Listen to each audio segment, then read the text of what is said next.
कार्यक्रमास आलेल्या भाविकांचे हार्दिक स्वागत. स्वागतोत्सुक बांदेश्वर ग्रेनाइट आणि स्टाईल्स शोरूम.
कीर्तनाला बराच उशीर झालेला आहे, त्यामुळे निरूपणाचा विषय थोडा आटोपताच घ्यावा लागेल.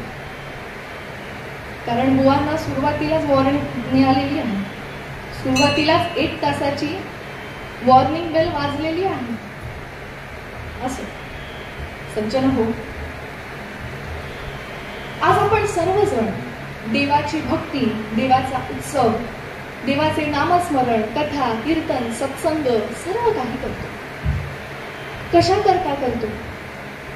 तर देवाला प्रसन्न करण्यासाठी करतो. देव प्रसन्न होऊन आपल्या मनातील ज्या काही इच्छा, आकांक्षा आहेत त्या पूर्ण करील या एका आशेने आपण देवाची भक्ती करतो. खरं तर देवाकडे काही मागूच नये. देवाकडे प्रार्थना करताना काही मागू नये. आणि प्रार्थना करायचीच झाली तर ती यासाठी करावी की हे देवा, हे जे काही तू मला सगळं दिलं आहेस, हेच एवढं मोठं आहे ना की त्यासाठी मी तुझ्या पायापाशी कृतार्थ आहे.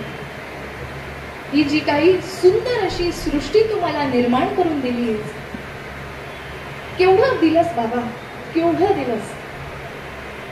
म्हणून सज्जन हो, भजन झाल्यावर, प्रार्थना केल्यानंतर, नामस्मरण केल्यानंतर सहसा देवाकडे व्यक्तिगत काही मागू नये.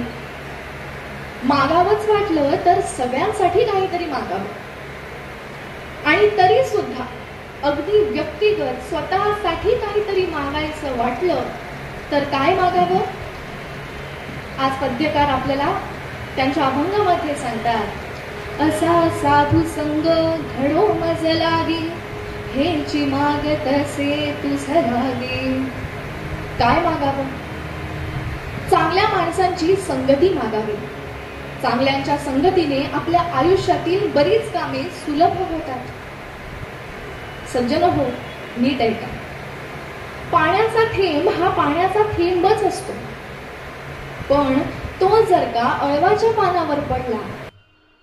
श्रीदेव बांदेश्वर प्रसन्न 8व्या कलशारोहण वर्धापन दिनानिमित्त आलेल्या भाविकांचे हार्दिक स्वागत. स्वागतोत्सुक चामुंडा टाइल्स आणि ग्रेनाइट.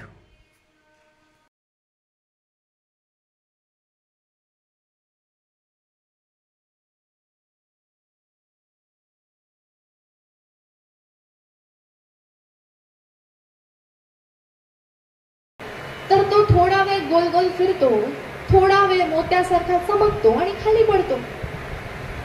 तोच पाण्याचा थेंब जर का गरम तव्यावर पडला तर नष्टच होतो. आणि तो पाण्याचा थेंब जर का शिंपल्यामध्ये गेला तर एका विशिष्ट वेळेनंतर त्याचा दागिन्यातला खराच मोती तयार होतो. आता पाण्याचा थेंब एकच होता, पण त्याच्या या 3 अवस्था कशा झाल्या? संगती कोणाची केली यावर त्याच्या 3 अवस्था अवलंबून होत्या. संगत शिंपल्याची केलीस तर तुझा मोतीच होणार. खरं तर आपला दागिना व्हावा अशी गुणवत्ता आपल्या सर्वांमध्ये असते. फक्त संगत कोणाची करतो हा विषय महत्वाचा. म्हणून देवाकडे काय मागावं? देवा, मला अशा माणसाची संगती दे. कशा माणसाची? पुढे पद्यकार म्हणतात, ज्या विभूतीच्या दर्शन मात्रे होती कृतार्थ अभागी. मला अशा महान व्यक्तीच्या दर्शनामध्ये, सहवासामध्ये वेळ घालवले की त्याच्या सहवासामुळे माझ्या भाग्यातही जे नाही ते माझ्या भाग्यात येऊ. होती कृतार्थ. कोण होती कृतार्थ? जे अभागी आहेत, ज्यांच्या भाग्यात ती कृतज्ञता नाही, अशांच्याही भाग्यात आपल्या पुण्याईने जो ती कृतार्थता घेऊन येतो, अशा विभूतीची.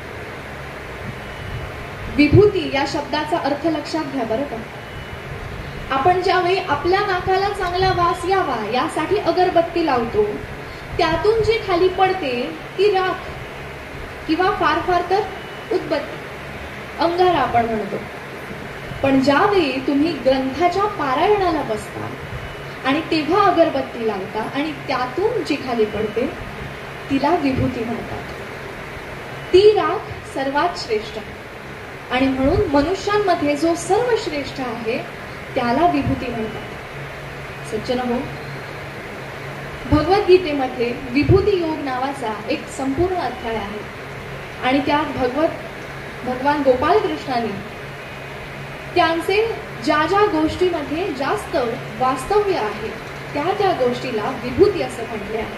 कवी मध्यमातून म्हणतात, आदित्यानामहं विष्णुर्ज्योतिषां रविरंशुमान्, आदित्यानामहं विष्णुर्ज्योतिषां रविरंशुमान्, मरीचिर्मरुतामस्मि नक्षत्राणामहं शशि। भगवान गोपाल कृष्ण महाराज की जय। आम्हाला सांगितलं की आज वर्धापन दिन आहे, तर आमचा आज येता असं ठरलं की देवाचं दर्शन घेऊन जायचं आहे। आजच्या दिवसभरात मला वाटतं 7 ते 8 मोठे प्रोग्राम या सगळ्या पंचक्रोशीमध्ये झाले। आज दिवसभर मी फिरता असे वर्धापन दिनाचे खरोखरच चांगले कार्यक्रम झाले। मला विशेष कौतुक म्हणजे आमच्या बांद्याच्या सगळ्या मंडळीचा कार्यक्रम म्हटला की आगळा वेगळा कार्यक्रम असतो आणि इथल्या ग्रामस्थांचं जे कार्य आहे त्या देवासाठी खूप वेगळ्या प्रकारचं कार्य होत आहे। त्यामुळे जोरदार टाळ्या आपल्या या सगळ्या मंडळींसाठी। कीर्तनकारांचं खरोखरच चांगलं कीर्तन असतं आणि कीर्तन ऐकल्यानंतर आधुनिक विचार येतात आणि संस्कार चांगले होतात, हे मी स्वतः पाहिलेलं आहे। मागच्या 1-2 वर्षामध्ये जिल्ह्यामध्ये स्वतः इंदुरीकर महाराज सुद्धा या ठिकाणी मी माझ्या वाढदिवसानिमित्त बोलवलेले होते। मला वाटतं विशेष करून कीर्तन म्हटल्यानंतर चैतन्य महाराज सुद्धा आलेले होते, चैतन्य महाराज वाडेकर। मला असं वाटतं की ही आपली छोटी कीर्तनकार जी मुलगी आहे खरोखर तिचं भाग्य चांगलं आहे आणि आर्या, तर अशा प्रकारचे कीर्तनकार भविष्यामध्ये तयार होणं आणि समाजामध्ये आपली मुलं तयार होण्यासाठी, चांगल्या प्रकारे संस्कार होण्यासाठी अशा प्रकारचे कीर्तनकार होणे गरजेचं आहे। मला वाटतं येणाऱ्या 8 ते 15 दिवसामध्ये पुन्हा एकदा इंदुरीकर महाराज, माझं एक स्वामी समर्थांचं मंदिर माझ्या घरी झालंय, मी आपल्या सर्वांना सांगेनच। महाराज स्वतः येत आहे तिथे, त्यामुळे आपल्या सगळ्यांची तिथे पाय लागणं गरजेचं आहे आणि स्वामी समर्थांच्या मंदिरचं मी स्वतः इन्व्हिटेशन घेऊन येईन।